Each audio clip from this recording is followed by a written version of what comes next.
right? So you should be a Marxist because that's the best way to be an anti-racist, or that's the best way to be an anti-imperialist, or that's the best way to be a feminist, right? They would kind of do this thing. And that's an 80s thing. That wasn't really the 60s.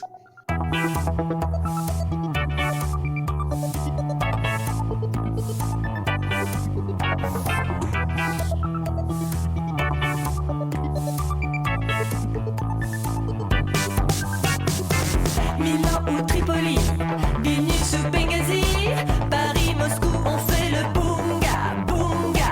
Bangkok ou Bogota, Le Caire ou Jakarta, Gustavia, on fait le boonga, boonga. Hello everyone, welcome back. Happy New Year. Welcome back to BungaCast, your home for 2024, as it has been for the past 7 years, I hope. Welcome back for all the long-time listeners, and welcome to the new ones that we've maybe picked up. Maybe this is your New Year's resolution, listen to Bunga in 2024. This is somewhat kind of facetious on my part because we're recording this at the end of 2023. So if anything that we discuss now is not mentioned and something major, if the world has ended and we're failing to talk about the world ending, don't shout at us. We'll get there, but we just haven't gotten there yet because where we are, the world is still very much with us, even if it does seem to be falling apart to some degree. Anyway, today we're welcoming Chris Cutrone to talk about his book, The Death of the Millennial Left. Chris, I didn't ask how you'd like to be introduced, so maybe if you'd like to introduce yourself. Well, sure. So I'm the original kind of teacher of the Platypus Affiliated Society, and it came out of my academic teaching, where I teach at the School of the Art Institute of Chicago. I teach critical theory in the art history department, and I taught for many years at the University of Chicago in the social sciences college curriculum. So that's my essential background, but why I am in the public sphere is because my students dragged me into it during the War on Terror. They wanted me to help them understand the world outside of the classroom, and so I obliged. Always good to have an alibi, certainly. This podcast, for those who are new to us, is George Hoare in the UK and Philip Cunliffe also in the UK. Hi, guys. Hey, how's it going? Happy 2024. Happy New Year. Yeah. It sounds really weird saying that at the end of December, but there you go. Yeah. And I'm Alex Oakley. I'm in São Paulo, Brazil. I think I forgot to introduce myself. So this book, The Death of the Millennial Left, it's a lot of themes that we've discussed a lot on this podcast. So it'll be nice to delve into them and discuss them with you, Chris, because it'll be a kind of a different perspective, I guess, on issues that we've discussed, at length, really, over the 7 or so years that we've been doing this.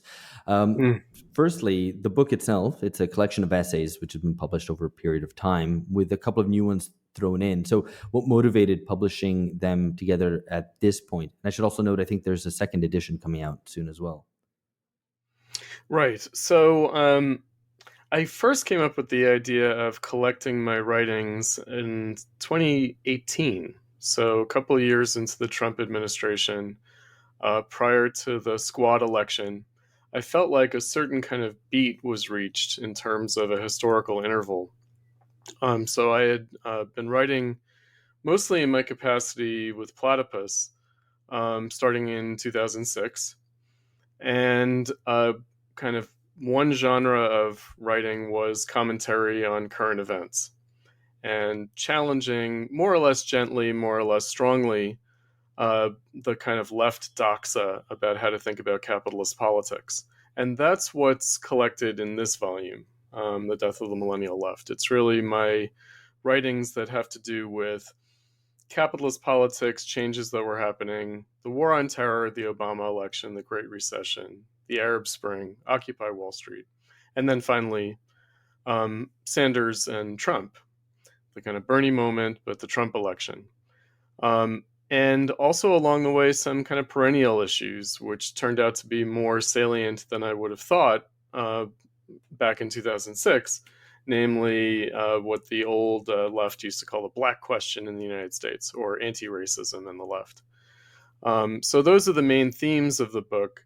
Now, you mentioned, there's going to be a second volume. The other genre of writing that I've been doing in this time of the Millennial Left has been more on history and theory. The History and Theory of Marxism. And those writings will be in the second volume, which is titled Marxism and Politics. So what has happened, of course, in the last 5 years, since I originally thought about collecting my writings, was that we have this other kind of crisis of COVID and the end of the first term of Trump, anyway, and the second Bernie campaign, Biden's election, the expansion of the squad of progressive Democrats in the Congress, that has really solidified for me my sense of the millennial moment passing, the Millennial Left's moment passing, in its consolidation as part of the Democratic Party in the United States. Now, in Britain, there was a parallel development around Jeremy Corbyn and Momentum. There was an attempt to basically what most people would think of as pull the Labour Party to the left. That doesn't seem to have worked out. But in the United States, there still is this kind of illusion that the millennial left has, in fact, pushed the Democrats to the left. Again, the squad, the progressives in Congress, and even Biden is seen as the most progressive president of our lifetimes. So, again, not much from my perspective has changed. But maybe the point has been underscored in the meantime. So I mean, about yeah. the millennial left, because I mean, the term, I guess, does prompt the question a bit. When was the millennial left, and what makes a millennial? I mean, why define it in generational terms, if indeed that's what you're doing? No, it's a good point. So, of course, I am not a millennial. I'm Gen X. I'm the dreaded Gen X. And what that means The is worst that... ones. Yeah, the worst. We're the worst. Well, no, maybe the boomers were the worst, actually. The boomers did more They're all damage. the worst. Yeah, we're all boomers anyway, but the boomers might have been worse because they might have done more damage than my generation was able to do. So I've been kind of active and thinking on the left for a very long time, since I was an adolescent, since I was in high school. And I just had a very different experience of the left and the meaning of basic things like Marxism and socialism. And I had actually stepped away. It's something that I talk about in the book. I had stepped away from the left. I had certainly dropped out of activism. I continued to think as a Marxist, but in a less directly political way in terms of current events going on in the world in the 90s. And I did see a change with the millennial left. So I would say my generation kind of took its history up through the Battle of Seattle in 1999 and anti-WTO protests thereafter, and alter globalization, anti-globalization, again, up to the 9/11 attacks and the war on terror. So I had stepped away from the left, and as I mentioned earlier, I was brought back by my students. So I taught Marxism academically. And I certainly had a group of friends who I more or less converted to Marxism in a kind of a little bit of a crazy way. We were students of Moïse Postone at the University of Chicago. And I basically convinced my fellow students in the bona fides of Lenin and Trotsky, as someone who was studying from a Frankfurt School background. So I was a kind of an academic Marxist, I guess a budding academic Marxist or something like that. It wasn't terribly political. But then there was this wave of activism around the war on terror. And that's when I date the emergence of the millennial left. So I was teaching at the University of Chicago starting in 2002, teaching at the Art Institute starting in 2004. And I saw students become politicized and radicalized around the war on terror already very early on in my teaching, and certainly by 2006 when Platypus started. and when other things were happening contemporaneously. So the New Students for a Democratic Society was founded in 2006 out of the anti-war movement. So to me, that Just marks to 18, just to 20. clarify, Hmm? just to clarify, Chris, when you say the war on terror, do you mean the invasion of Iraq specifically, or was it with these student activists that you encountered? Were they contesting the war on terror on a broader front? It's a good question. I would say that there were already questions in my students' minds around 9/11, around the invasion and occupation of Afghanistan. So I would say that the Iraq War really ramped things up a great deal. And I do think that the Iraq War was a turning point.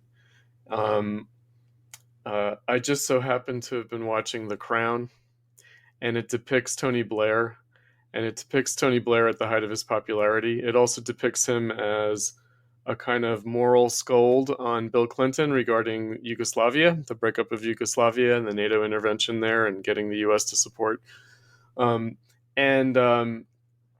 there's, sort of foreshadowed that his popularity is going to crash. And it's not depicted yet, but of course, Tony Blair's popularity crashed around the Iraq War in particular. So the Iraq War was a specific kind of political crisis that certainly politicized and radicalized people. So, when I'm thinking about it, I'm thinking who were my students, 18 to 22-year-olds between 2002 and 2006, basically. And they're coming to consciousness around those events, around those issues. So before the Great Recession, before Occupy Wall Street, right, politicized around issues of war and imperialism, and yet still kind of interested in Marxism. Like I said, I was teaching Marxism at an academic level, and certainly the Marxist left was very active in the anti-war movement. They were there. So my students would go to my classes, then they'd leave class, go to an anti-war demo and encounter the Marxist left, and they'd be like, wait, this doesn't quite add up to how Chris is teaching Marxism in class. And so they had questions. But I think that, I know that it's a kind of moving target, like when did the Millennial Left start? And, certainly there's a strong impulse now to forget the earlier history and to say it began with the Bernie campaign, right? And I think that that's as usual for the left. It tends to be very amnesiac regarding its own history. So it makes a lot of sense, actually, because although we have been more interested in the post global financial crisis period, not just the start of the Bernie campaign, but really dating it from the post 2008 period. It's true that there is a prehistory, as it were, or in our terms, I guess, the end of history, but where people, the very oldest end of millennials, if you date them being born in 1980, they'd be 23 at the time of the invasion of Iraq war. Yeah. And then the youngest end of the cohort would be 23 now, in 2023. Right. So I guess that kind of fits together nicely. And it's true. Your book draws attention to that kind of prehistory, which I think we haven't discussed very much, but it was interesting to kind of put that into dialogue, because I think my impression is that there's a bit of a gulf, right? So there's the anti-Iraq war invasion, and then kind of nothing was really happening from 2007 to until the post-crash period. So it's kind of the anti-war movement had certainly collapsed around the Obama election. So I write in the book, I have 3 essays, 4 depending on how you count it, on Obama. Different aspects of the Obama candidacy and election, namely as a black man being elected to the presidency of the United States, as an anti-war candidate against Hillary Clinton in 2008 in the primaries, and also as a purported economic reformer, New Dealism, circa 2008. So a lot of things came together. I do think that the prospect of the end of the George W. Bush presidency, the end of his second term, the prospect of a Democrat being elected, the Democrats had sort of been equivocal, but generally posed as critics of the war on terror. But certainly Obama, like his candidacy, his election seemed to bring an end to the anti-war movement because the anti-war movement got what it wanted. It got rid of George W. Bush. It brought a Democrat in, and it brought a nominally anti-war Democrat in. Yeah, I mean, I So, guess in the US it's more clearly marked by the election of Obama, whereas in the UK, where the three of us were, you used to have the continuation of a Labour government, which is has kind of lost popularity, but which is still there. So I think that maybe changes the way that is marked, I guess. But to move on, because I think what we wanted to focus on, I guess, is maybe now the second phase of the millennial left, as it were, which is the post global financial crisis period and the period of Occupy, of the Arab Spring, of the movement of the squares in Southern Europe, the supposed return of protest. So in responding to this, anti-austerity protest. anti-austerity, indeed, Yeah. and that during this period, I think that the writing from that period was more optimistic. I think that the conjuncture was leading young protesters to focus on, capitalism under quotation marks rather than imperialism in quotation marks, on the economic crisis rather than U.S. military adventurism. So why were you more optimistic about that? Well, I felt like it was a broader crisis and also raised deeper questions. Like I said, there was some preparation for the ground of reconsidering Marxism, but it was skewed into anti-imperialism and really kind of bogus explanations for the war on terror, like attributing wrongly, I think, economic motives to the war on terror that I don't think were really there at all. And so, New Dealism, also the question of progressivism. It wasn't that long ago that progressive was like a bad word. You couldn't call yourself a liberal in American politics. You couldn't call yourself a progressive, let alone like a socialist, right? So now those have all been sort of collapsed into each other. I'll say one thing about, the optimism. I thought that the millennial left, the people I knew at least, I mean, there was a rotating cast of characters, if you will, in the broader world. But I thought it's actually good to have this other experience now. So the experience of the anti-war movement, the experience of the Great Recession, the experience of anti-austerity protests, because that's what I would subsume it under. I would subsume it under anti-austerity because there was a lot of like campus protests against cuts in California. I also think in Britain, like pre-Occupy. Yeah. Right. And I think that was an important moment, again, to open the question of capitalism, the question of what kind of society we live in. And it's young people, of course. Young people were impacted by the Great Recession in a particular way. There were no jobs waiting for them after graduation. Right. But it also impacted their parents. It impacted the broader community. It impacted the broader world. And so it couldn't be seen in the usual terms of like, okay, young people moralistically are outraged by things like imperialist war, right? And so, it meant transcending a kind of a student left movement character that, the replay of the Vietnam anti-war movement that you saw in the war on terror, right? And that only very hesitantly reached out into other domains and raised the question of, well, what does the war say about larger social issues? Now, one missed opportunity I'll just say about that aspect of it, because it will come back with the Bernie moment. The millennial left wasn't good at integrating its veterans. So there was another cohort with the millennial left, namely the millennials who served in the war on terror.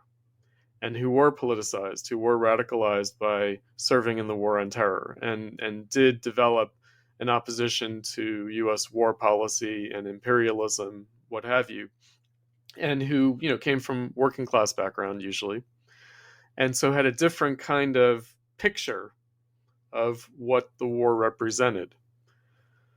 And I encountered a lot of those people. So they were part of the anti-war movement to an extent, but they weren't well integrated into it. But they did make a comeback around the Bernie campaign in the United States. And I will also say that even though Jeremy Corbyn and Bernie Sanders kind of got their profile out of the economic crisis and out of a new kind of social democratic impulse, that they were also bolstered and rendered acceptable to the left by their anti-imperialist bona fides. Right? They're being long-term critics of imperialism, being long-term anti-war politicians, I think helped a great deal in both cases. It's hard to imagine, actually, for me, the possibility of Bernie Sanders or Jeremy Corbyn having the profile that they had if they had not been anti-war politicians very prominently. Yeah. I don't think that they could have had the appeal.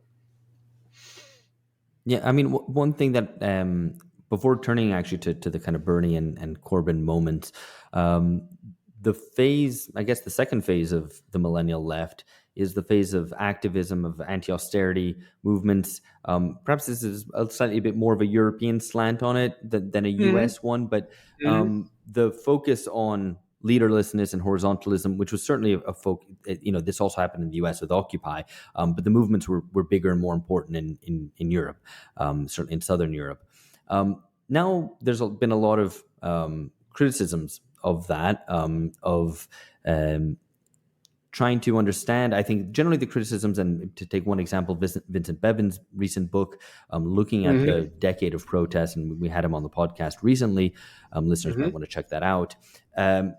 Generally, the criticism runs like this: opposition to any form of hierarchical organization is self-defeating, and it is a sort of overcorrection against what the protesters saw as the Stalinism of the old ways of doing things. How do you read that moment? So it's an interesting thing. So horizontalism, I used to joke, there's the Stokely Carmichael, I think, like, what's the position of women in the movement? And he said prone. Do you remember that one? Right. And I had my own version of anti-horizontalism. I said, I want a movement that is not horizontal, but that is vertical, that is erect. Right. So that comes from my generation, horizontalism. Right, the rhizomatic, the grassroots, taken very literally. That's my generation, and so I know that shit very well, and I've always hated it. Now, the modification of that, however, is what's the two phrases? It's movements without leaders, but it's also protests without demands. Yeah, because leaders can establish a invidious hierarchy, and demands can be co-opted. Right? I'm reminded of the protests in China, I think it was just last year or earlier this year, where they held up blank sheets of papers, right, that said they couldn't be persecuted for saying anything in particular. Right? It was basically like a kind of a free speech movement or a kind of a mute protest. And I feel like, well, protests without demands, or with kind of slogans or catchphrases that don't have an immediate kind of demand to them, or the demands are so impossible to meet that they aren't really demands. So I connect Me Too and Black Lives Matter to this phenomenon of movements without leaders. Nobody speaks for the movement. And also, there's no real demand. It's just Me Too. It's just Black Lives Matter. And then maybe defund the police, which again is so impossible, and it could mean anything, right? That it can't be co-opted. So I do think there was that element, right? I remember the book, The Coming Insurrection, by the Invisible Committee, right? And of Yeah. course, product again of my generation, right? So my generation's bad influence. I would say, if not people older than me, even, um, sort of, and the anarchist character of Occupy Wall Street, of Occupy. Now that has been an enduring feature, and it comes out of the wake of the '60s. It comes out of what I would refer to as the post-political left of the '80s and '90s, but especially the '90s, and especially like alter globalization or World Social Forum kind of activism or anti-globalization. Now, what cuts against that, however, is, I thought you were going to raise this about Europe, um, that even though you have the Bernie campaign in the United States and you have the Trump phenomenon, that Syriza in Greece and Podemos in Spain, you had a crisis of the old established social democratic parties in Well, yeah, Europe. well, that I mean, so that's where I was going to move towards that actually, because that is precisely a kind of what I would see as the change between the second and the third phase. Syriza becomes the largest party in Greek parliament in 2015. It's also the year of the Bernie and Corbyn campaigns. So there's a change, and actually, I really remember that moment because suddenly there wasn't much talk about protests and occupations, and much more about Right, organizing and elections. What right. really hit me, I think, trying to remember back this, and when we were writing our book on this, I was kind of, we were all trying to kind of recollect about that moment. And for me, it was Mhm. figures of the millennial left on both sides of the Atlantic. I think particularly Aaron Bastani and Bhaskar Sankara, both Yeah, respectively, yeah, talking about winning. And it was like, yeah. for me, that sounded like a moment of maturation on the left, um, Uh-huh. however one-sided, because it was about winning, and it wasn't just about being and occupying space and just, like you say, Me Too or Black Lives Matter, just a general statement about how you want society to be. It was political in some sense, at least in terms of having goals and potentially a strategy of how to get there. Right. So, fully automated luxury communism, right? That's Bastani. Yeah, And is it sometimes also gay communism? Is it fully automated luxury gay communism? I think sometimes that's added some in people It added depends that how there. term. ambitious you are, I think. Right. Yeah.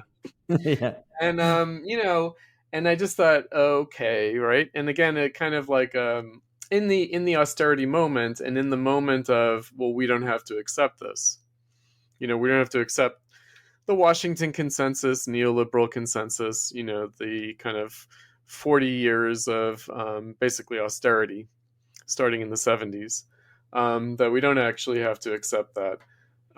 And so, okay, so the optimism, you mentioned the optimism. So let me come back to the optimism. Um,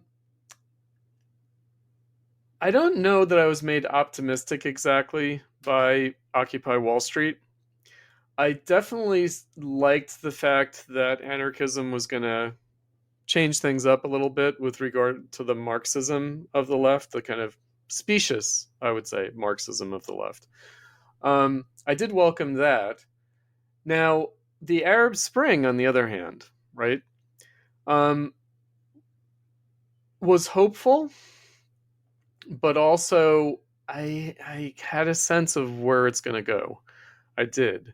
And so I also thought there's a melancholic character to it. Meaning that, the way I always like to put it is, with economic crises, they hit the metropolitan countries very hard, but they hit the peripheral countries much harder.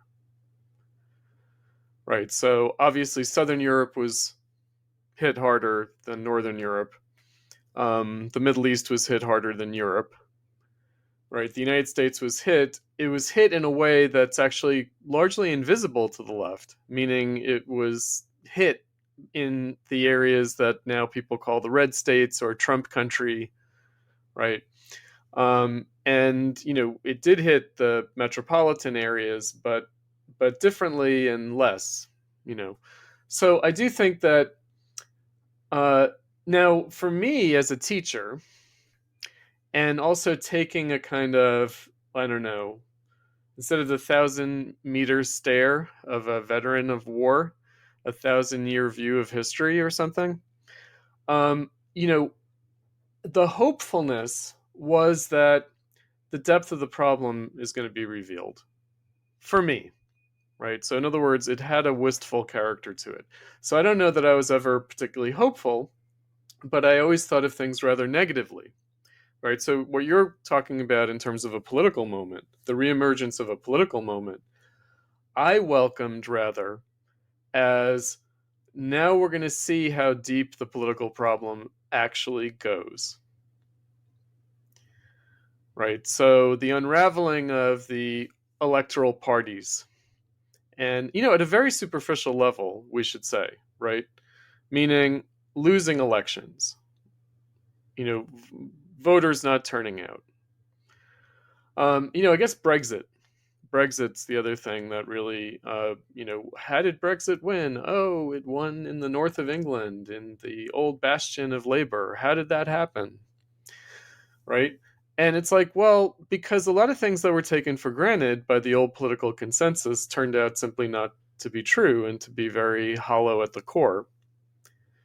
So I think that for me, again, the hope was that now the depth of the problem could be revealed and it would be harder for people to avoid it. Now, when you bring up Bastani and Sankara, Bhaskar I know for a long time, I think, well, I wish that they allowed themselves to not be quite as hopeful in the way that they might have been at that moment, right? Again, thinking about winning, right? And because So I just wonder, did you think about winning or not? Go ahead. yeah, so I mean, my recollection of it is slightly different.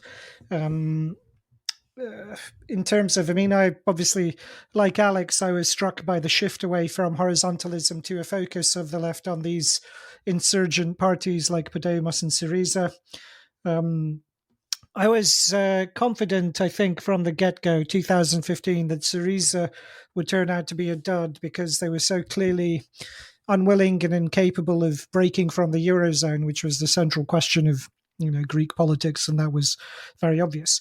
But something I was curious about, and that in a way struck me more than the shift to party politics, was the difference, and at the risk of sounding superficial, but nonetheless it did strike me, was the difference in style between people like Bastani, Sankara, and the previous left. So my memory of the kind of the Marxist left when I was an undergraduate was really kind of people who kind of looked bedraggled, kind of hanging around with really kind of old, gaunt, hollow-eyed, kind of prematurely aged men kind of smoking rollies on campus and handing out copies of the Socialist Worker. And it's a really, it just looks terrible. The paper looked like toilet paper. It was very poorly printed, smudge your fingers.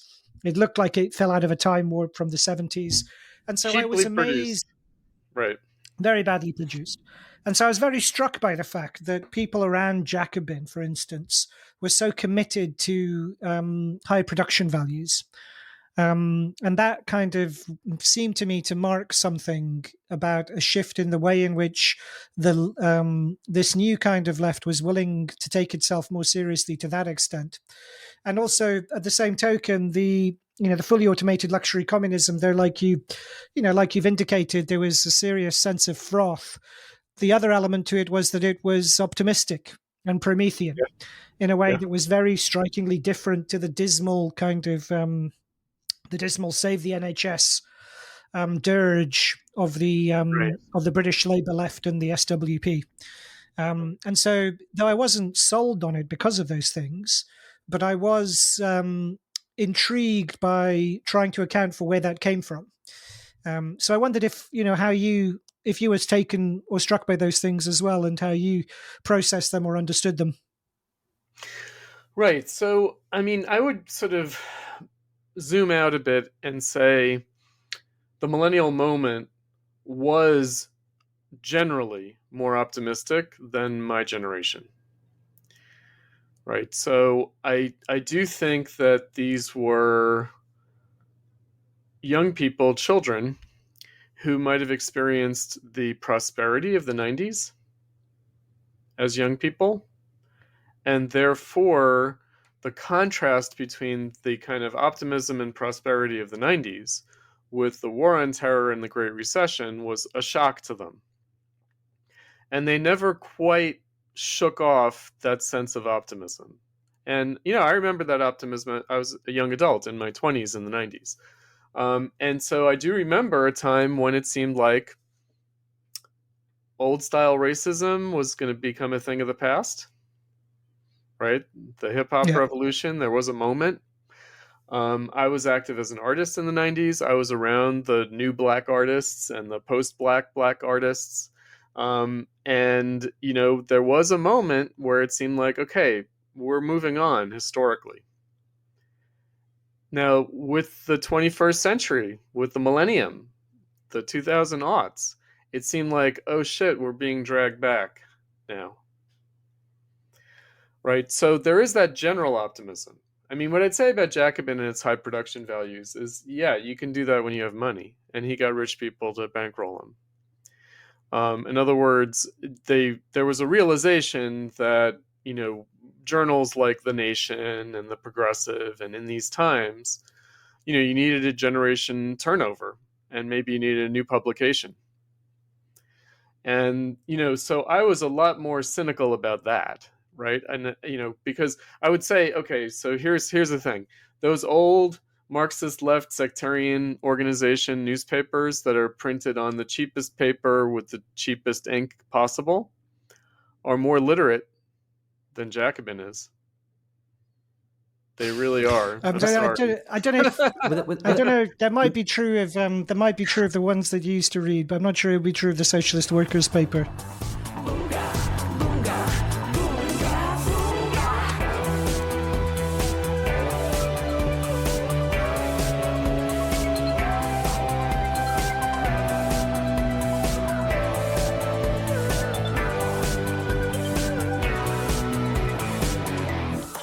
But I think not to get hung up on the style thing, but there's another element to this, I think, which Phil also hinted at, which is that the fustiness of the left prior to kind of left populism, prior to the millennial or the second phase of the millennial left, etc., the stuff of the past, 10 years, is that it was a historical reenactment society, at least on the far left. I mean, it was just entirely concerned with the past and trying to apply those old models to the present in a direct fashion, right? And that was always off-putting to me because I was like, I don't want to hang out with those guys.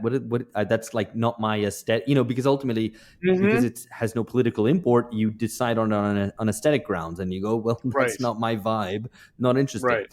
And what was new about the millennial left was that it seemed so disconnected from any past leftism that it was able to, this was I not exactly what I think now, but that was my impression maybe 15 years ago, was that it was like, okay, we're going to deal with the problem now, particularly with this kind of post-crisis, post-global financial crisis world, in a way that the left previously had been completely hung up on the past. So I think that in that regard, it marked it did mark a sort of breach.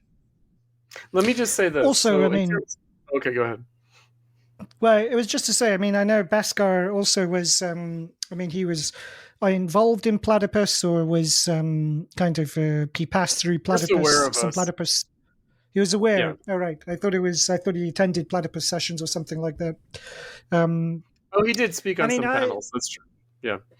Right. I suppose, so to be clear, I was struck by those differences, not because they seemed to me so significant. It was more that it seemed to me to be in some ways, the only kind of meaningful difference, in fact, because politically it was, I was fairly confident that it wouldn't, it wouldn't go in any particularly useful direction. At least as far as a mass revival of radical politics was concerned.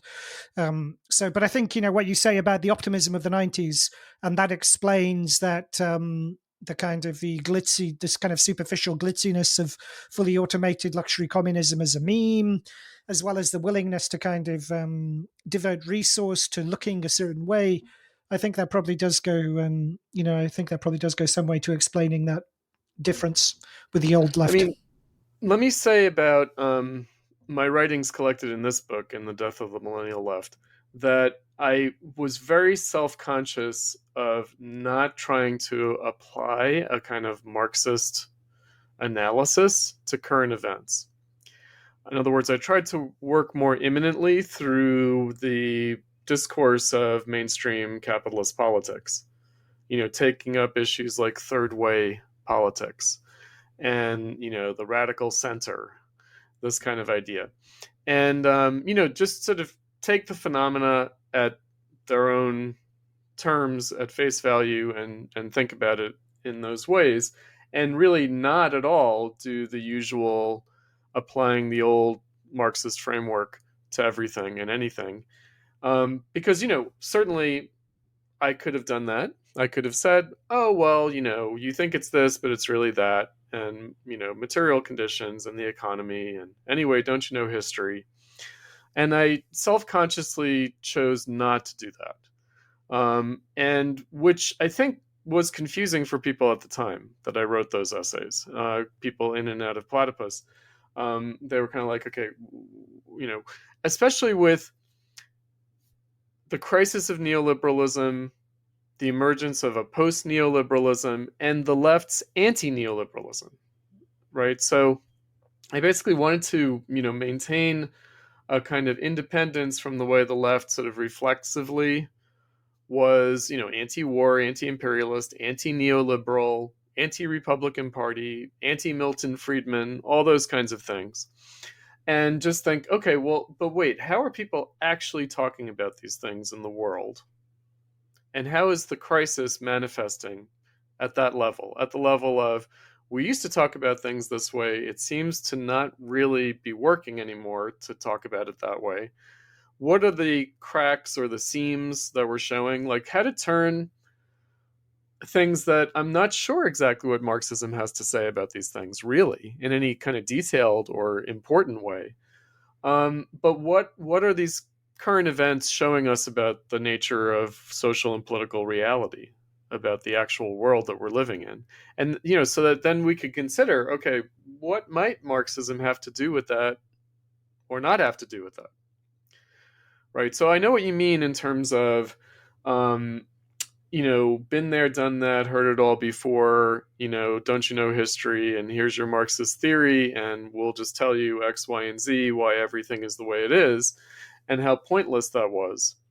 I mean, of course, it wasn't really that anyway. In other words, what the old sectarian Marxist left, the Leninist, Trotskyist, Stalinist, Maoist left, what they were really doing, and also the anarchist left, they weren't actually imposing something 100 years old on the present, or even 80 years old, or 75 years old.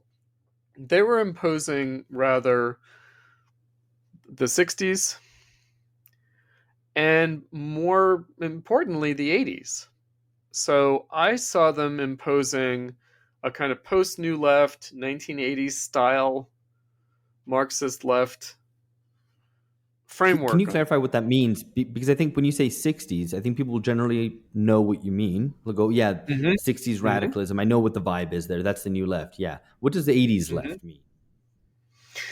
Well, the protest demo culture of the left and the Marxist organization newspapers that you encounter at the protest demo. So for me, I was a young person. I was an adolescent. It was, in the United States, it was anti-apartheid. It was Central American solidarity, right? So it was anti-Reagan, anti-Thatcher, anti-Cold War, right? So it was about opposing Reagan in all different ways, but primarily at the level of the Second Cold War. And so it was about, this whole idea of like a left pole of attraction, like that you're going to sort of raise the red flag and be the left pole of attraction in the movement.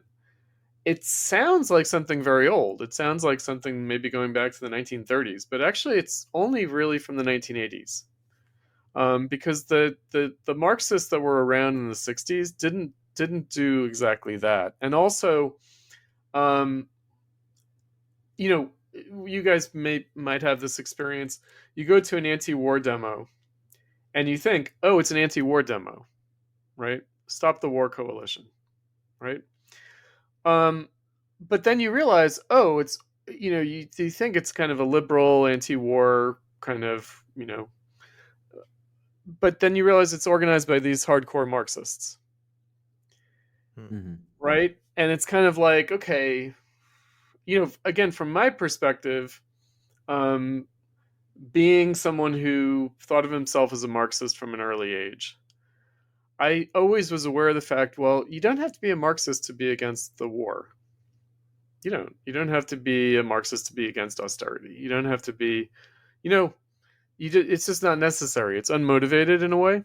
And I feel like that kind of weird disconnect, that's from the 80s. I think that that's really an 80s holdover of like, okay, the Marxists are actually, the SWP in Britain, the ISO in the United States, and other groups like Solidarity in the United States, they self-consciously thought of themselves as their role was to be the best builder of movements. Right? So you should be a Marxist because that's the best way to be an anti-racist. Or that's the best way to be an anti-imperialist. Or that's the best way to be a feminist. Right? They would kind of do this thing. And that's an 80s thing. That wasn't really the 60s. So just, Chris, maybe to, and correct me if I've got any of this wrong, but to sort of sum up, I guess, the lifespan of the millennial left, if you will. So kind of born in 2003, then had its adolescence around kind of, global financial crisis and maybe some anti-austerity protests, maybe Occupy Wall Street, Arab Spring there as well, reached maturity by 2015, and then died. And so when did it die and why? Because by 2017 you wrote that piece saying it's dead, it. but so between 2015 its maturity and it was dead by 2017. When did it die and why? Who killed it? Or I won't extend the metaphor too much further, but what happened next? Okay, so, what immediately comes to mind is a phrase of Hegel, actually, from the Introduction to the Philosophy of History. He said about the British. He said, the problem with the British is that, or the English he might have said, is that they think that they have freedom like a possession, and they're no longer struggling for freedom, they're no longer fighting for freedom. And because of that, they've given up the struggle and the fight, and they are like middle-aged men who have abandoned the dreams of youth and are just waiting to die. That's harsh on the English, but might in fact be as true today as then. As then, well, he's thinking of it in terms of the French Revolution and the perfidious Albion. Yeah. Perfidious Albion, right? Like the British organized the counter-revolution at a global scale, right? Even though before the French Revolution, the French Enlightenment were Anglophiles, right? They loved it. They loved it. Yeah, got to be right. Got to be careful backing the Brits. But perfidious. This is the millennial left in that kind of 2016 mode period. Is that your okay? Cashed out, right? On the Bernie campaign, on the Corbyn, the momentum moment in labor. That it's like, okay, this is going to be the fulfillment, and really misreading the moment, right? So, I mean, one thing that I've had in the back of my mind for the last 8 years, basically since Trump and Bernie and Corbyn, I have thought, okay, am I missing something? Is there going to be a progressive moment in capitalism? Basically in capitalist politics, progressive capitalist politics. I thought, well, There could be. There's no reason why not. In other words, there's no reason why Jeremy Corbyn could not have been prime minister. There's no reason why Bernie Sanders could not have been president of the United States, actually, and even implemented a great deal of their program. There's no objective reason why not. There's only political reasons why not. Right? In other words, I've always thought, well, but there isn't really a politics for this. There isn't enough of a politics for this to make this happen. There seems to be a crisis. There seems to be a need for it. Why not have a New Deal? Why not? Like, there's no actual obstacle to it. There's just a political inability to do it. Right? But that's everything. That's the whole thing. Right? And I just thought, well, okay, the millennials are giving up by embracing what appears to be a political possibility, but is not. It's not the possibility they think. And it's because they have a shallow understanding of politics, actually. Actually, let me get on to a question which we're going to skip over, but actually it really comes up here. Because so even if you're willing to take it on its own terms and go, okay, New Deal, it's not perhaps that emancipatory. It was a defeat back then for the left to accept the New Deal. But from our perspective now, it would be progressive. It would be a more progressive form of capitalism than what we have now. Okay, so how is that going to be achieved? Part of the way that one of the answers that the millennial left came up with was populism, like left populism. In fact, one of the splits, divisions, or tensions within the left populist moment is between those who saw themselves more as socialists and those who saw themselves more as populists. I mean, Podemos in Spain split over this, cut explicitly, right? And that's quite a nice pure example of it. What's your take on this? Here we have DSA. Do you think the left should have been more? Do you think the left, the Bernie left, the Corbyn left, whatever, should have been more populist? Would that have been, at least on its own terms, more of a solution than what they ended up with? I mean, possibly. I mean, again, it comes back to the class question, right? And I think it's complicated in Britain because, unlike the Democratic Party, the Labour Party really does have an organized labor base. It has the Trade Union Council, it has that base. And, in the United States, the unions are a base for the Democratic Party, but not in the same way. Now, of course, you could question whether Labor really has that base or not. So I always like to point out, and I did point out, it's in the book, it's a kind of a throwaway statement, but a lot of my writing is like this. I have like a sentence that sums up a lot. You could write a book on it, which is, Jeremy Corbyn's constituency is not a working class district. It's a progressive middle class district. And Bernie Sanders represents Vermont. Vermont's not like proletarian USA. It's not. It's twee, middle class, hippie New England. Right? And so, it's all well and good that they are the avatars of progressivism and I guess a progressive populism. But it does raise the question of what's the base for that populism? Now, so when you pose that question just like that, then I think, well, maybe we have gotten the progressive populism that is there to get, namely a progressive middle class populism. Maybe that's all that was there, and maybe we did in fact get it.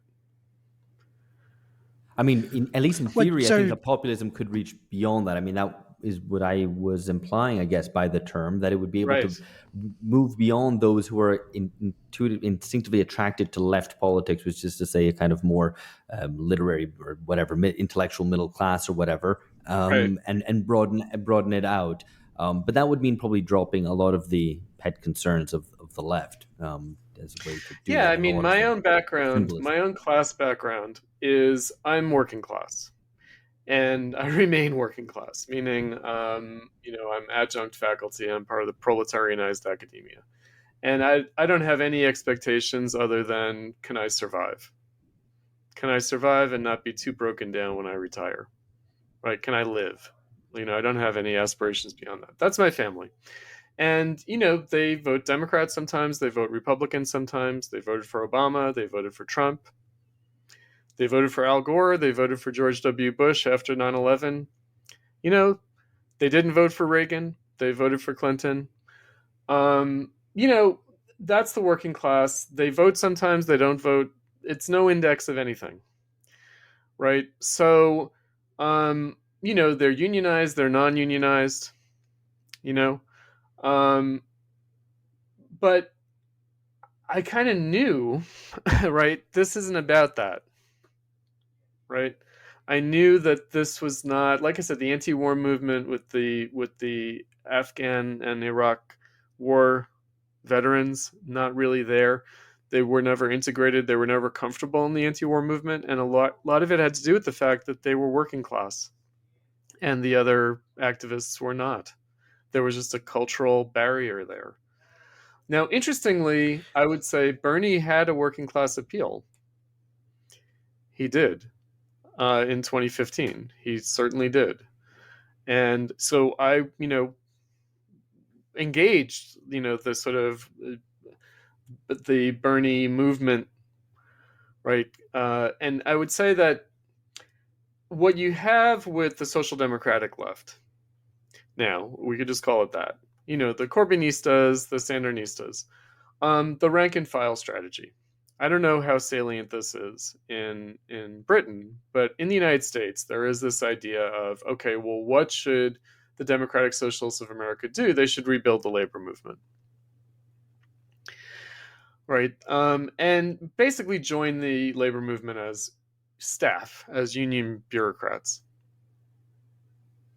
right? Which begs the question, okay, well, what is the labor movement? What is joining the labor movement about? What about the fact that the unions now have these war chests that they can rest on? They don't even need dues paying members the way they used to support them, to support their operation. You know, there are these subtle things that take place. But again, yes, it would need to reach beyond, maybe, right? Because I think that when the left thinks, oh, you need to reach the working class, they're just thinking of an electoral margin.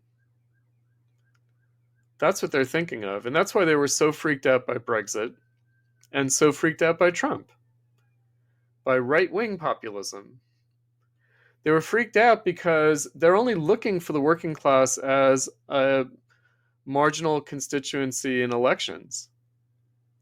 And they're despairing, they're tantalized by, but also despairing of that. Right? In other words, it's not really about like the working class as a subject. Not really. It's not. So I wanted to loop back, Chris, to something you said, so we can tie this down. I suppose before we move on. So a two-part question: when you say they cashed in, what do you mean by that exactly? So I know you've said this. You made this. I think you've made this point. About how Bhaskar Sunkar's transition from Jacobin to the Nation kind of marked part of this absorption, I suppose, within the establishment and this transformation of the Millennial Left. And I think something very similar happened in the UK. You can see that with the kind of the way in which Novara Media has become a very embedded part of the media landscape in the UK. And then you have the election of the squad, you know, so you have the kind of congressional representatives and all of their hangers-on and followers. So when you say they cashed in, do you mean like they're kind of the upper layer of that group succeeded as far as they wanted to succeed? Is that what you mean by cashed in? And then secondly, when you said they had a very shallow understanding of politics, can you explain what you mean by that? Okay, so maybe I'll start with the latter part. So the shallow vision of politics, I'll just say up front, and then I'll come back around to it. I don't blame them for that. In other words, in the neoliberal era of the last 50 years, what is politics? Right? It's pretty shallow. And so I don't say, oh, well, they had a shallow understanding of politics that could have and should have been otherwise. Not really. They have to experience certain things in order to get that sense. Now, in terms of cashing in, okay, so I said not cashing in, cashing out. All right, I have a metaphor in my Millennial Left is Dead, which is the gambling metaphor, right? Which is that you take your chips and you get your cash and you stop playing, right? Cashing in makes it seem like they're selling out, right? And I wouldn't accuse them of that, right? I would not, because it's, maybe, maybe not. And also it's kind of pointless. And anyway, they haven't given up the dream entirely. So someone like Bhaskar will say, this is the best that we can do for now. Maybe in 100 years we can have socialism, but meanwhile we can improve American politics by creating some kind of social democratic politics. That's the best that we can do. So, it's sober, it's realistic. I will also say about Bhaskar how I know Bhaskar. I know him around Leninism, not around Bernie or anything else. So Jacobin, the interesting thing is that Bhaskar was a member of the DSA Youth before Jacobin. And he was, we ended up crossing paths on the internet via a kind of Lenin revival, a revived interest in Lenin. And Lenin as a Kautskian, right? So Lars Lee, his book, and also like Mike McNair of the Communist Party of Great Britain wrote a book about the older change up on the electoral left, the Respect Coalition, and also the new anti-capitalist party in France, right? These sort of quasi-Trotskyist electoral formations, and and I feel like Jacobin came out of that initially in the early days. It came out of a kind of neo-Leninism or a neo-Kautskianism, really. So social democracy, like old style social democracy, not like post World War II social democracy, right? Now he's left that behind at one level. At another level, he's never given it up. He's surrounded by people who definitely have given it up, but maybe he himself has not given it up. So that's why I'd say that it's not about selling out or cashing in that way. It's more about we did what we could, right? We played the hand that history gave us and we tried our best and we accomplished what we were able to accomplish. Now, that's what the left has been saying for a while. That's what the 60s left told itself. That's what the 30s left told itself. They did the best that they could. And maybe they did. But again, what is it? So, getting back to the question of why I published this book now, I'm thinking of legacy already. I'm already thinking, what does a future left need to know about this history we just lived through? Right? When people look back and say, what the hell happened? Right? What was that? I feel like I'm leaving a record of that, right? Against the grain of the present, against the grain of the past, against the grain of history, right? Sort of begging to differ. So that's where I feel like what's possible, right? So the Bernie campaign or Momentum, DSA, laborism, it seems to be what's possible. It's very plausible, this view. But is that all that was possible, actually? Especially given the deep history of the Millennial Left. In other words, it looks like that's what's possible maybe in 2015. But what if people had been doing something a little different since 2006, the previous 10 years? Right? Would so again, it comes back to the question of politics. And why I brought up the neo-Leninist or the neo-Kautskian moment. We're having a kind of farcical echo of that now with the kind of, tankyism, neo-Stalinism, Maoism, like the Zoomer, thing. Right? And it's just like, and the last thing that they're doing is taking Lenin seriously. They're not. Right? Like, in other words, for them, it's Mao more than ever, to use an 80s slogan of the Bobovakian Maoists in the United States, right? It's Mao more than ever. And so I just feel like, okay, what would it mean to think about politics? And that's why I think that the crisis of neoliberalism really points back to other deep crises. So there was the Thatcher Reagan moment, there was the crisis that brought forth neoliberalism, there was also the 60s crisis moment, there was the Great Depression crisis moment, and then, of course, there's an even earlier crisis moment, and that's the progressive moment of the early 20th century. You know, the moment that gave birth to the Labor Party, and that gave birth really to progressivism in the United States that led to FDR and the New Deal, etc. So I feel like we're stirring up old history now because the crisis that we're in is a crisis of all the ways that the prior crises were resolved. Right, so we're dealing with the impact of old history. It's all coming back to haunt us now, and we have to really try to take as much advantage of that as possible. And that means going against the left's own view of history, its own nostalgia, its own strange nostalgia for the 30s, for the 60s. You know, I guess in Britain it's the spirit of 45. You know, if you know that idea, right?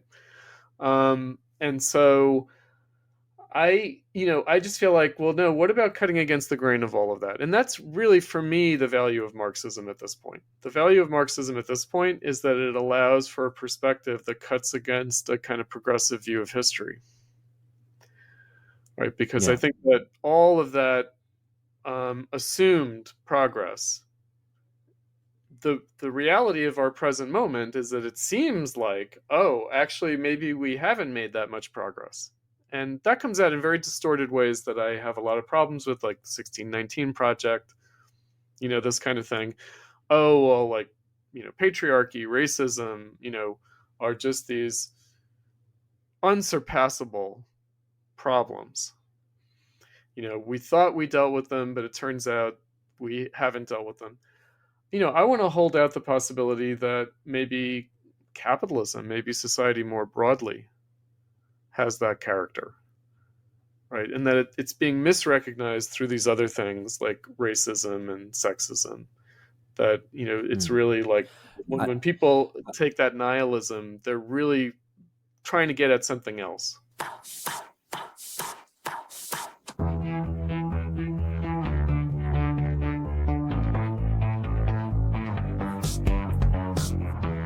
so, I mean, I think this is connected. You mentioned at some point in the book, and I was, yeah, I wanted to kind of probe at this. This idea that a more liberal and cosmopolitan capitalism has greater freedom potential. Um, and I wonder if I correct in taking that to mean that a more liberal and cosmopolitan capitalism is not just more progressive in and of itself, but that it is more propitious for struggle. And if that's the case, well, we don't seem to be heading in that direction at all. I mean, its last Right. gasp was neoliberal globalization, and that wasn't all that liberal or cosmopolitan in the first place. So, Right. other than kind of wishing for a return to 19th century style liberalism, which I think is one of the most vain hopes that one could have, Right. what are you saying? Because, and this is, we're going to lead into talking about Trump and 2024, but Mm-hmm. the winds seem to be blowing to a more, not a more liberal or cosmopolitan capitalism, but perhaps a little bit more of a statist and potentially a little bit more public capitalism rather than a private one. And I Mm, think I've made this point before, but my instinct would be that, you know, a more public capitalism in which the state says we're going to achieve certain things and then it fails to do so are easier grounds or more propitious grounds for politics to challenge the state on what it doesn't deliver than ones where the state says none of our business, we are not responsible, we're not in charge, which has been the case for the past 50 years. right. Right. So, okay. So here's another thing. So, you know, I mentioned I was a student of Moise Postone, and you know, I had my differences with him, and the differences could come down to like Trotskyism or something, I guess, but not really, or you know, Leninism or something. Really, the difference came down to like the Frankfurt School, and how one conceives of history. And I think that so he had this idea, especially towards the end of his life, which is that capitalism might oscillate between liberal, globalized forms and statist, nationalist forms, right? That there might be a kind of pendulum swing in the history of capitalism. And that, basically mid 20th century was a kind of statist, nationalist form of capitalism. And then that was followed by a neoliberal, globalized capitalism. And the earlier statist, nationalist capitalism had reacted against the Pax Britannica, liberal, globalized, cosmopolitan capitalism before World War One, and that the crisis of neoliberalism was not to be welcomed because it would only usher in basically like kind of fascism. It would usher in a kind of statist, nationalist form of capitalism. And he was very much afraid of that. And I think the last public talk that he gave before he died was in Vienna, and it was in 2018. And he said, well, the 20th century showed how disastrous the effects of the destruction of the middle class were politically. So, very old Marxist understanding of fascism, as I think Trotsky put it, the petty bourgeoisie run amok. And he said that his great fear was that the 21st century would show just how destructive the effects of the end of the working class would be. And I just thought, well, no. Right? Because you can't have the end of the working class. Right? The way you could have the end of the petty bourgeoisie. The working class is not going to disappear. It's not going to go away. It isn't. It can't. And actually, Moyes should have known better. Right? So, but what it raises is the question of, are we headed towards a liberal, cosmopolitan form of capitalism or not? Well, we are inevitably. In other words, there's still a migratory working class. There is still a Wild West boomtown capitalism in the world, right? Where basically the state does say, look, just go for it. That is still going to be. So what I would say is that rather than thinking of different phases of history oscillating back and forth, that what you have is accumulation of history. Meaning the neoliberal globalized form of capitalism of the last 50 years was statist and was nationalist. It was. It never ceased being those things, actually. It was very statist. And although the political rhetoric could be one of political irresponsibility for capitalism, capitalism still relied a great deal on the state and on very nationalistic state projects through that whole period. And the left has ways of dealing with that, like military Keynesianism, right? The Second Cold War, Reagan and Thatcher were dependent on military Keynesianism. It wasn't really, free market capitalism. It was still statist. We need to keep those things in mind, right, as we move into the new period, because I think that what's so confusing about Trump is that he seems to be hyper neoliberal, ultra neoliberal, but maybe hyper neoliberal. But he also seems to be retrograde, nationalist, like a fascist, right? He appears to be all these things.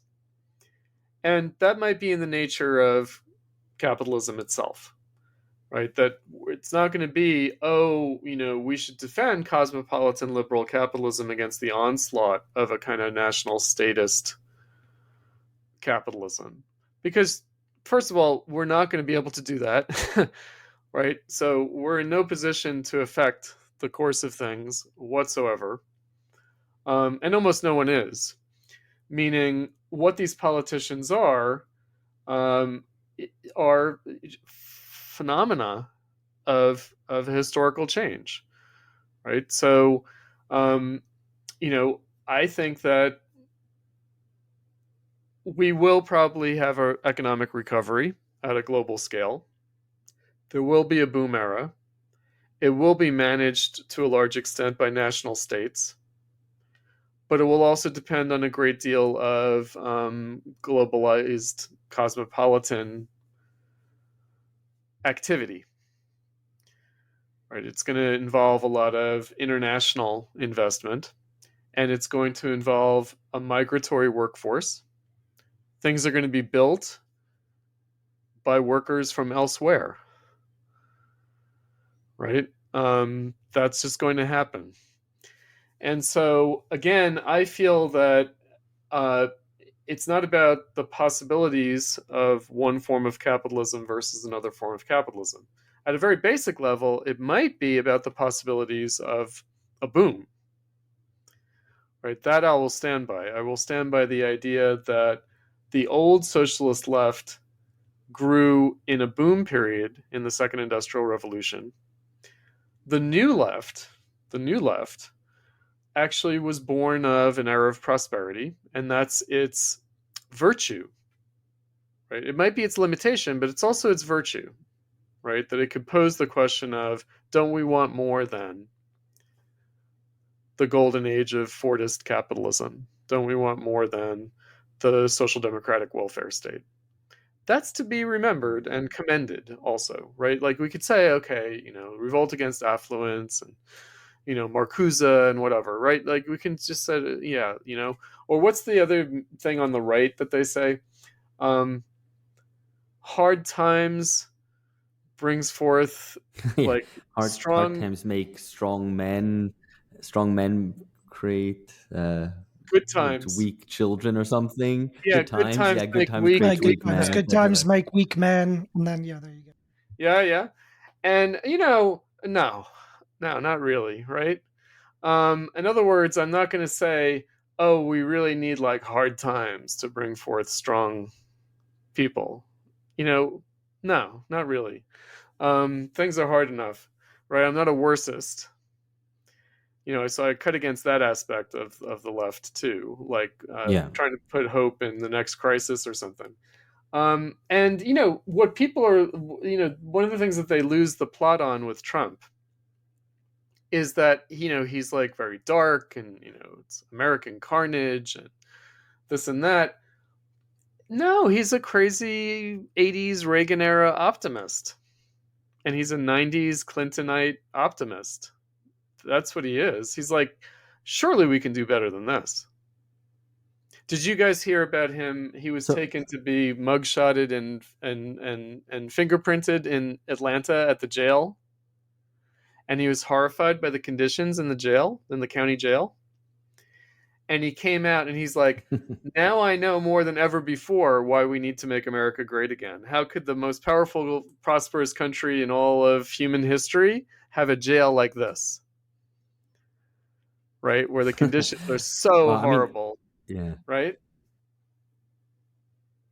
Well, And indeed. I mean, so turning to Trump, I mean, you I guess, infamously wrote a piece some years back. Why not Trump? And it's I remember it being maybe kind of scandalous, and then kind of rereading in the book, I was like, this isn't scandalous at all. It's just kind of, no offense, is a bit kind of, nah, whatever. Like, yeah, yeah, okay, exactly. yeah, not because it's not an advocacy of Trump. It's just kind of going, yeah. So what if Trump wins? Like. And then it might be a Right. little bit better, might be a little worse. No.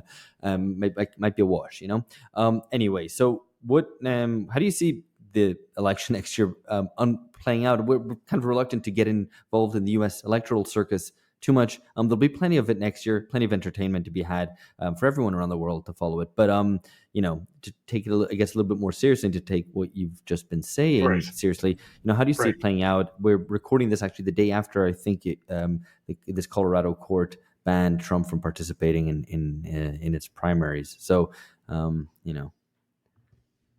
Okay, so all right. So I have the idea of an article and I'm waiting for the right moment to write it. So I wrote why not Trump?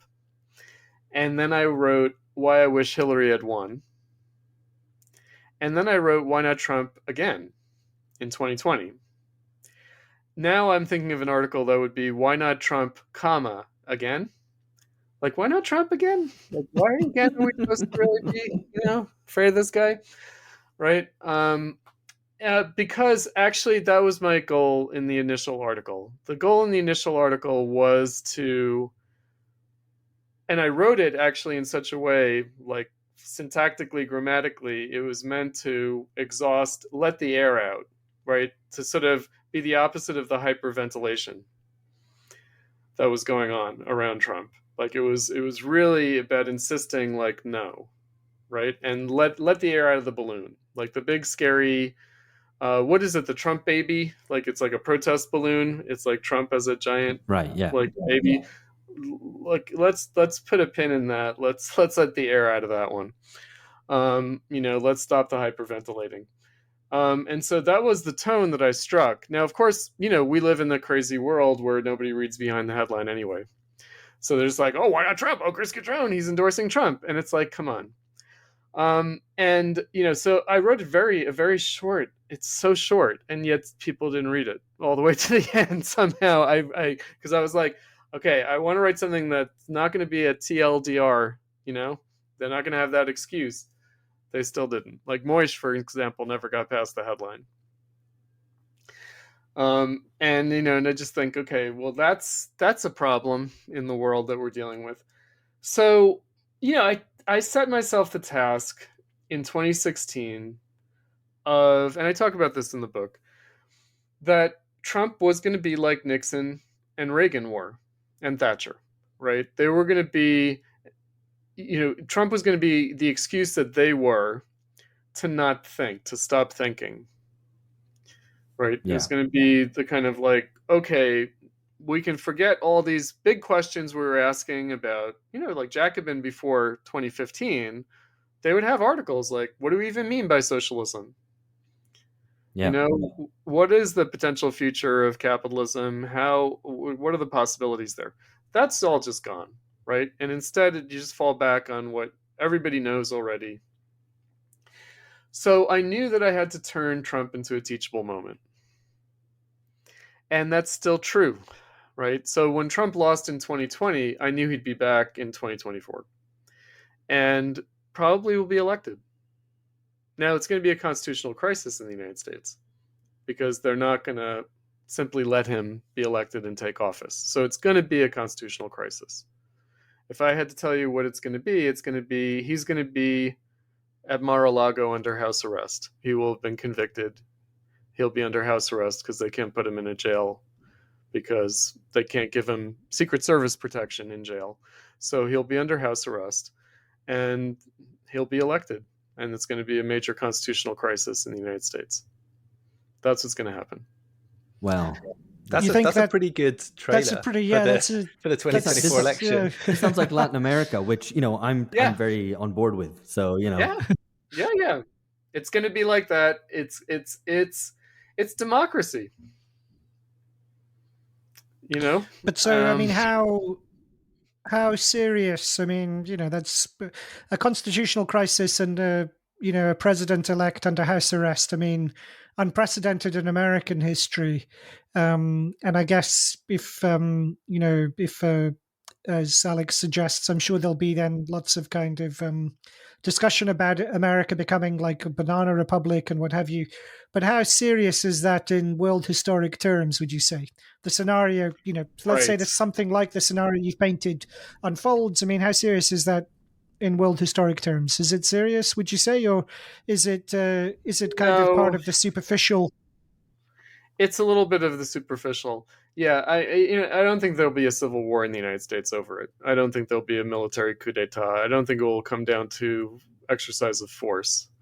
I mean, in terms of him being disqualified under the 14th Amendment, under having allegedly, led an insurrection, no, the Supreme Court's going to put him back on the ballot. That's just going to happen, right? So, and you guys may or may not know this, but, the 100 charges that he's under, right? The 4 indictments with the 100 charges, it's all novel legal theory, right? So literally all the prosecution of Trump is on untested legal ground. Like, to convict him of anything in any of these cases would be to convict someone in a way that no one has ever been convicted before.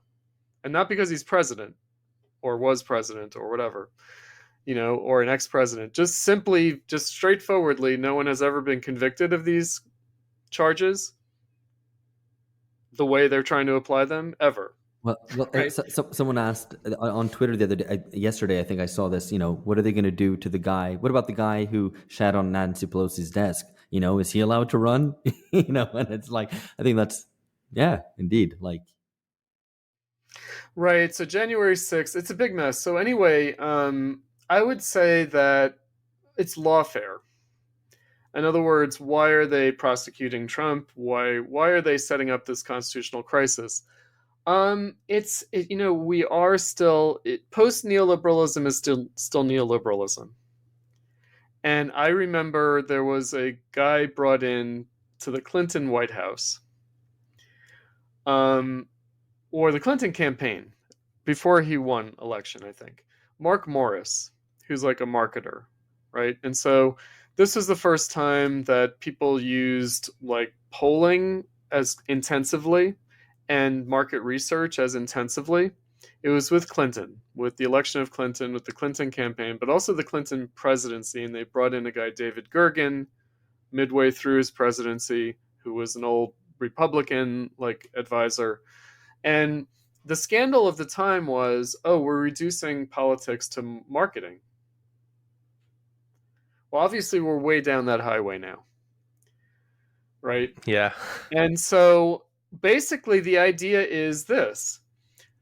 Can they demoralize Trump's supporters? Probably not. Can they demoralize swing voters from voting for Trump? Can they depress general Republican turnout in the swing states? In other words, can they besmirch Trump to the necessary statistical degree? Yeah, they're doing what they can. Basically, I would just say, of course, the Democrats are doing what they can. And they're pushing the envelope, and they might be sleepwalking into disaster, but I don't think it will be that much of a disaster, meaning the disaster will be that Trump will be elected. But I don't think it will be a civil war or a coup or anything like that. I don't. I actually don't think so. But, they're pushing it, and we know that bad things happen out of miscalculation, right? Wars happen out of miscalculation. So that's, but I don't really see much of a potential for that. The thing with Trump that I always like to point out is that he kind of has no supporters, like at all, really, like not even Melania, not even Jared and Ivanka. Like he's got literally nobody, right? And so, like, obviously, himself. He's got himself. He supports himself, and he believes in himself. I think so. Yes, that's where you start.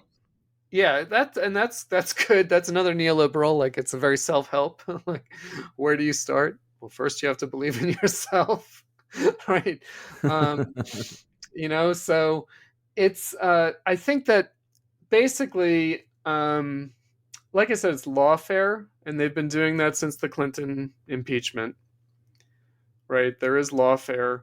It is remarkable that they've done lawfare since Richard Nixon, since Watergate, but it's remarkable that they didn't impeach Reagan over Iran-Contra, and it's remarkable that they impeached Clinton over a personal peccadillo, right?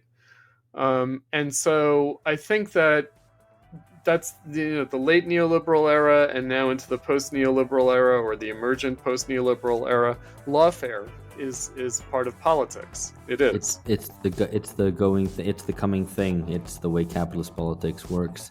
All right, Chris, thanks very much for being with us, for discussing the Millennial Left with us, and we'll have to have you on another time soon. Great. Thank you.